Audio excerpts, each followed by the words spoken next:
Hey y'all, it's your favorite duck here, Derek the Duck.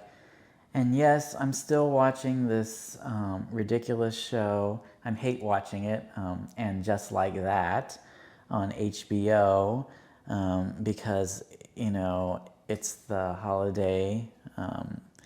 It's the 4th of July holiday, and there's nothing else to do. So yeah, I'm still watching it. It's there on. It's the #1 show on HBO right now. Actually, when you when you click on HBO, they show this big, promotional still for it, and it's Carrie, like, sitting in the middle of the street. It reminds me of that episode of that movie Bridesmaids, where Maya Rudolph like takes a dump in the middle of the street. This is exactly what this is exactly what Carrie's doing right here. How is that? How? Why is anyone supposed to click on that?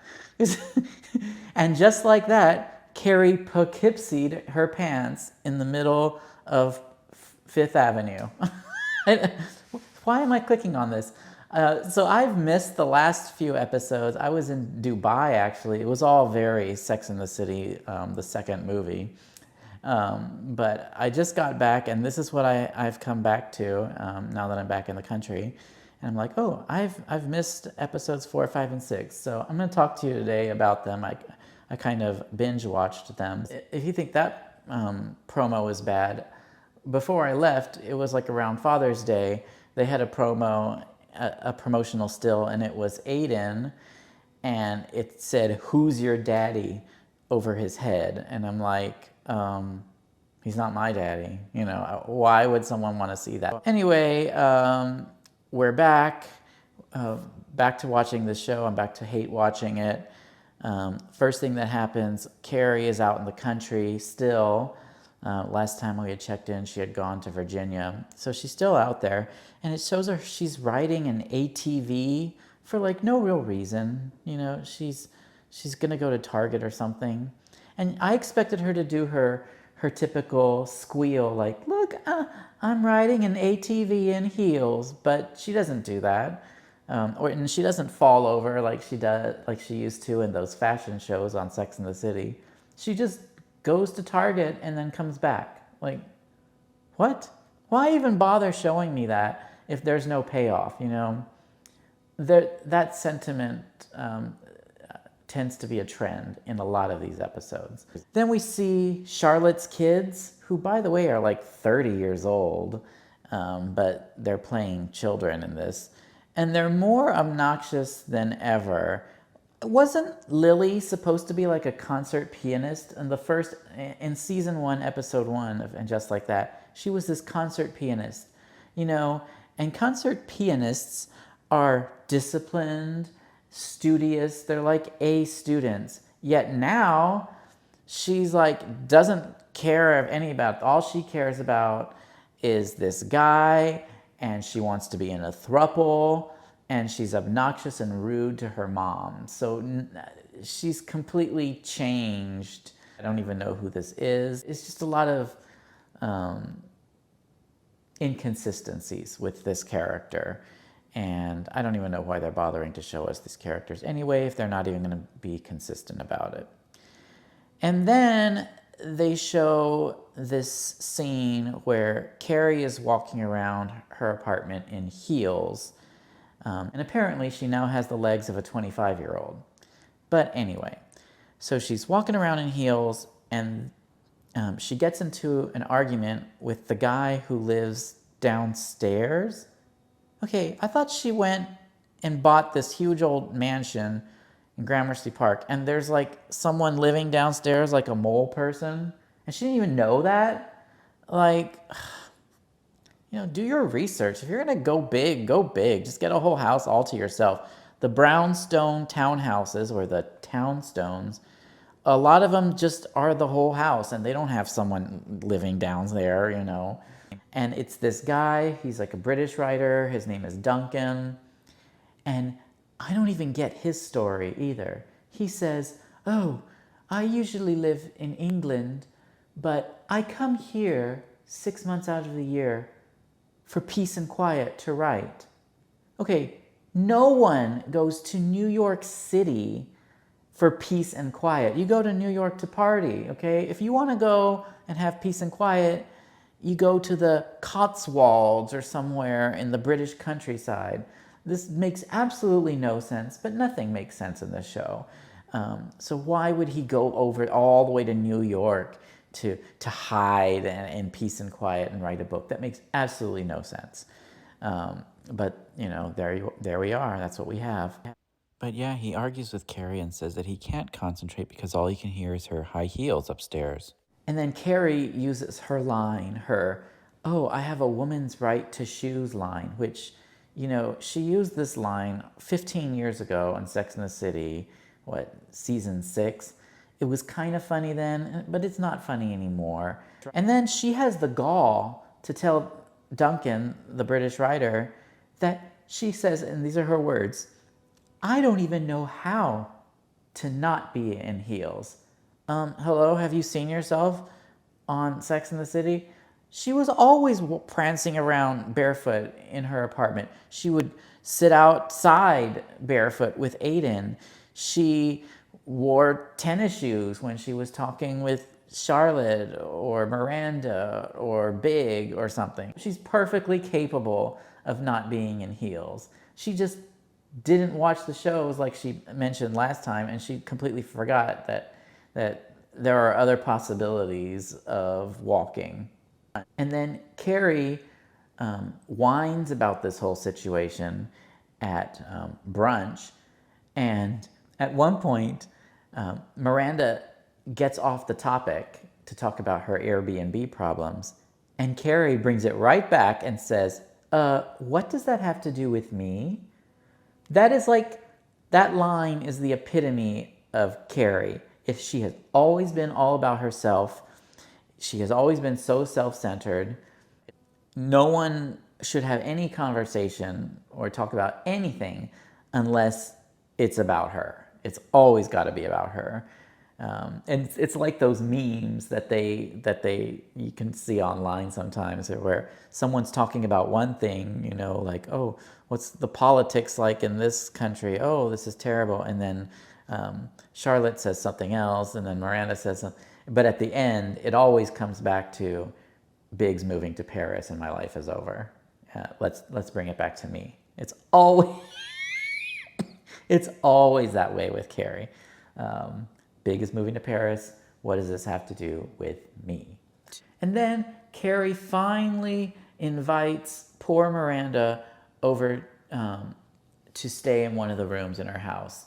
I had mentioned this last time, that why hadn't she done that? Because Carrie's so rich, and apparently Miranda is living in abject poverty for no real reason. I mean, she was a successful lawyer, and now apparently she has nothing. She lives in a sad Airbnb and she needs somewhere to live. So Miranda moves in temporarily, and what happens? Miranda eats one yogurt and Carrie's last banana, and apparently Carrie throws a conniption fit over losing her banana. And it's like, Carrie, girl, you know, if you need a banana, why don't you just take some of that money, some of those millions of dollars Big left you, and go order one off Grubhub? You know, how much could it possibly cost? $10, you know? That old Arrested Development joke. But, you know, she's like really rude to poor Miranda. And Miranda even begs her. She's like, Carrie, do you think I could talk to Seema about maybe using her realtor services so that I can find a place on my own? And Carrie's like, oh, no, you shouldn't talk to her. We shouldn't be mixing friendship with business. Excuse me, hasn't Miranda given all of these people like free legal advice over the years? When Carrie had a question about her apartment that she was trying to buy, or when Charlotte needed questions about the prenuptial agreement, or when Samantha was in jail when she was in the United Arab Emirates, which I was just into, and I didn't go to jail.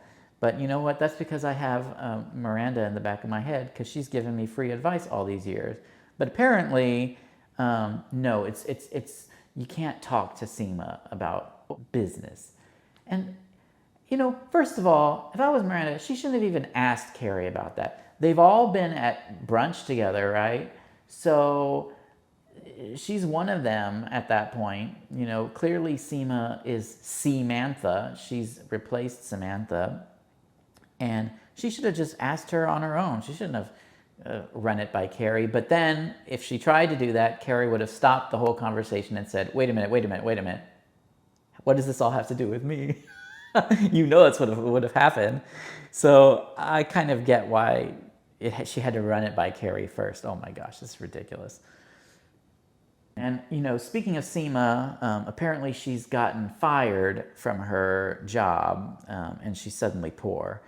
It makes no sense. She was previously a partner. Her name is on the building, you know. It's Proust and Patel. What, she got no shares, no partnership shares or anything. She got like nothing out of it.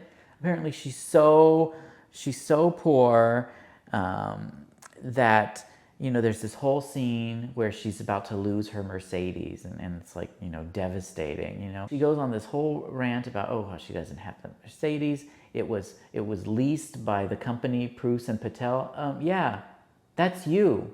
You're Patel. It was your company. You can take the Mercedes on your way out as some golden parachute. I don't know why she's just left with completely nothing. And you know, and now she has no car. Even I have a Mercedes. You know, what could it possibly cost? $10? You know, I don't even know. And meanwhile, Lisa Todd, Wexley's father, dies again. Okay, and I had mentioned this in the last vlog here about this show. We already know her father died in season 1, episode 2. She has this whole conversation with Charlotte, and she's like, oh, it was awful back when I lost my dad, back when he died a few years ago. I was the exact same way when I lost my dad last year. I could see my rings literally shaking on my hands while I was trying to be so strong for them. So yeah, her dad died then, and now we have to watch him come back to life and die again.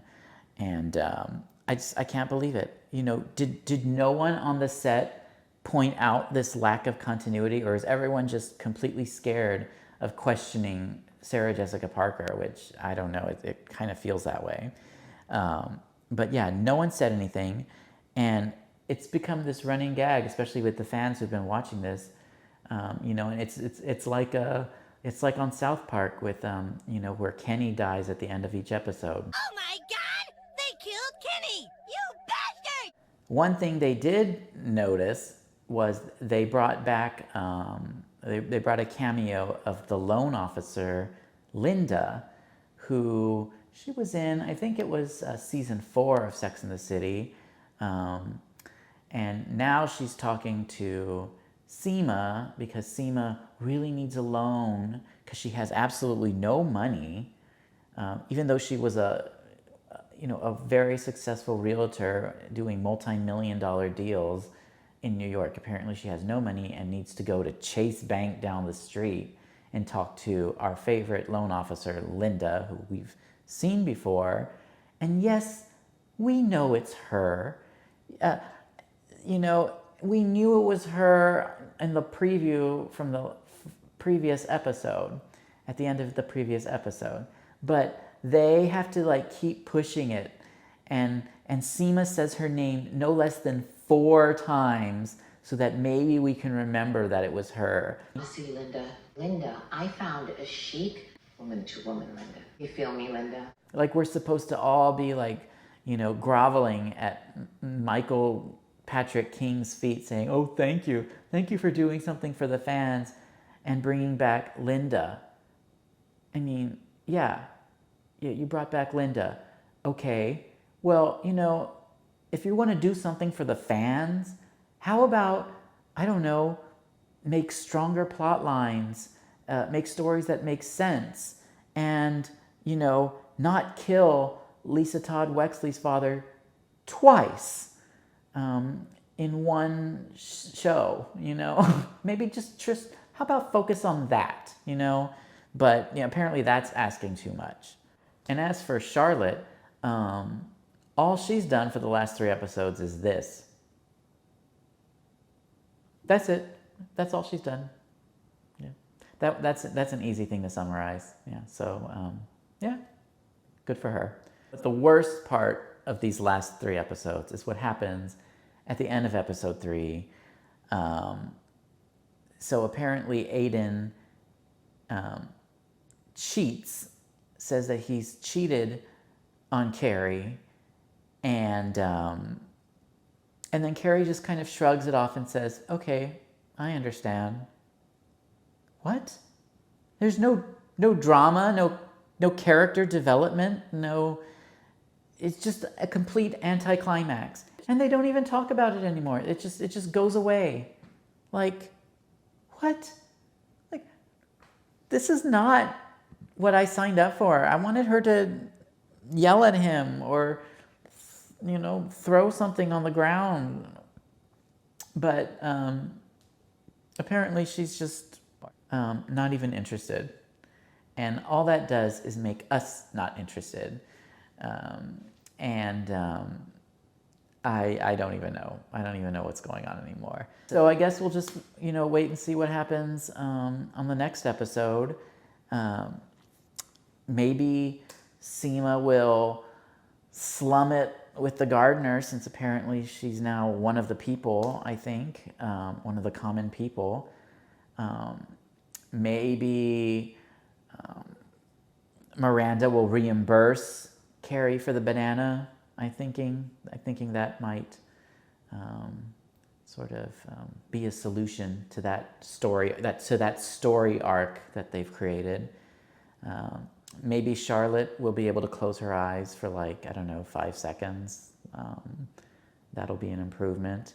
But I know one thing that is definitely going to happen next week, and I can bet on this, is that Lisa Todd Wexley's father will come back from the dead, and he will be running around Midtown Manhattan while we all continue hate watching this train wreck of a show. And I'll see you all there next week. You feel me, Linda?